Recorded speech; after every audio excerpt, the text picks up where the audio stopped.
ബാലൻ എന്ന സിനിമ തിയേറ്ററിൽ പോയി കണ്ടു. ശരിക്കും നമ്മളെ ഇമോഷണലി ഭയങ്കരമായിട്ട് ടച്ച് ചെയ്യുന്നൊരു സിനിമയാണ് ബാലൻ. ഒരു അമ്മയുടെയും മകന്റെയും യാത്രയാണ്.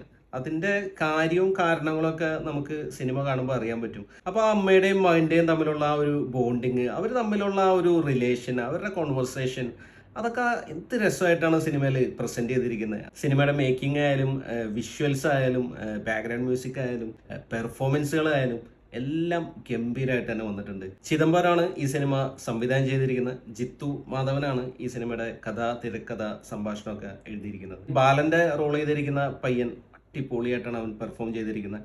ആദിവിശേഷൻ എന്നാണ് അവന്റെ പേര്. അവന്റെ ആ ഒരു കണ്ണുകൾ ഉണ്ടല്ലോ, ആ നിസ്സഹായനായി നിൽക്കുന്ന ആ ഒരു കണ്ണുകൾ, അത് നമ്മുടെ മനസ്സിൽ നിന്ന് പോകില്ല സിനിമ കണ്ട് ഇറങ്ങി കഴിയുമ്പോൾ. അതുപോലെ തന്നെ അവന്റെ ആ ടീനേജ് പ്രായം ചെയ്തിരിക്കുന്ന മുഹമ്മദ് സിനാനാണ്. അവനും ഗംഭീര പെർഫോമൻസ് തന്നെയാണ് സിനിമയിൽ കാഴ്ചവെച്ചത്.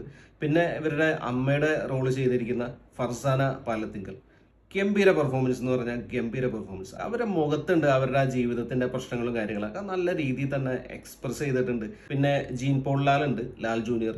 പുള്ളി ഒരു വെറൈറ്റി കഥാപാത്രമായിരുന്നു. പുള്ളി നല്ല രസമായിട്ട് തന്നെ ആ ക്യാരക്ടർ ചെയ്തിട്ടുണ്ട്. ടോവിനോ തോമസ് ഒരു ക്യാരക്ടറായിട്ട് വരുന്നുണ്ട് ഈ സിനിമയിൽ. ഗംഭീരമായിട്ട് തന്നെ പുള്ളി പെർഫോം ചെയ്തിട്ടുണ്ട്. പിന്നെ സുഷിൻ ശ്യാമാണ് ഈ സിനിമയുടെ മ്യൂസിക് ചെയ്തിരിക്കുന്നത്. ഒരു രക്ഷയില്ല മാൻ, കിടിലൻ. അതുപോലെ തന്നെ ഷൈജു ഖാലിദിന്റെ സിനിമാറ്റോഗ്രാഫി, ഓരോ ഫ്രെയിംസും ഒക്കെ നല്ല രസമാണ് കണ്ടിരിക്കാൻ. നിങ്ങൾക്ക് ഒരു നല്ല സിനിമ കാണാൻ താല്പര്യമുണ്ടെങ്കിൽ, ഒരു ഇമോഷണലി ഹുക്ക് ചെയ്യുന്ന, ടച്ച് ചെയ്യുന്ന സിനിമ കാണാൻ താല്പര്യമുണ്ടെങ്കിൽ മാത്രം ബാലൻ എന്ന സിനിമ നിങ്ങൾ തിയേറ്ററിൽ പോയി കാണാം. അങ്ങനെയാണെങ്കിൽ ഈ സിനിമ നിങ്ങൾക്ക് ഒരുപാട് ഇഷ്ടപ്പെടും. സിനിമ കണ്ടു കഴിഞ്ഞ് നിങ്ങൾ പുറത്തിറങ്ങുമ്പോൾ ആ ബാലന്റെ കണ്ണുകളായിരിക്കും നിങ്ങളുടെ മനസ്സിൽ മുഴുവൻ.